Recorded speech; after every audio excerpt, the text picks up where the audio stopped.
ખબરોમાં બન્યા રહેવા માટે બેલ આઇકોન દબાવો અને એબીપી અસ્મિતાને સબસ્ક્રાઇબ કરો.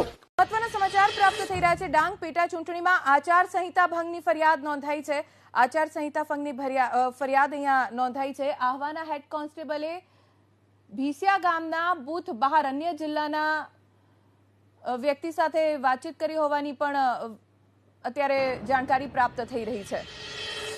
ડાંગ પેટા ચૂંટણીમાં આચારસંહિતા ભંગની ફરિયાદ નોંધાઈ છે. અમારા સંવાદદાતા સિદ્ધેશ જોડાઈ ગયા છે. સિદ્ધેશ, શું મામલો છે અને ફરિયાદમાં શું ઉલ્લેખ? જી, ડાંગ જિલ્લામાં આજે વહેલી સવારથી જ લોકો ભારે માત્રામાં મતદાન કરી રહ્યા છે. ત્યારે આહવા તાલુકાના ભીસિયા ગામે એક હેડ કોન્સ્ટેબલ દ્વારા આચારસંહિતા ભંગની ફરિયાદ કરવામાં આવી છે.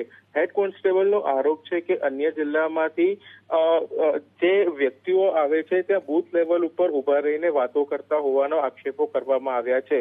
ડાંગ જિલ્લાના કલેક્ટર દ્વારા જાહેરનામું બહાર પાડવામાં આવ્યું છે કે ચૂંટણી પહેલા બહારના વ્યક્તિઓએ પોતા જે ગ્રાઉન્ડ જે છે ખાલી કરી દેવાનું રહેશે, પરંતુ આ બહારની ગાડીઓ સાથે વ્યક્તિઓ આવતા આ ફરિયાદ નોંધવામાં આવી છે. જી, આભાર સિદ્ધેશ આ સમગ્ર જાણકારી આપવા માટે. તો ડાંગમાં આ મામલે ફરિયાદ નોંધાઈ છે અને સમગ્ર મામલે હવે તપાસ પણ શરૂ કરવામાં આવશે.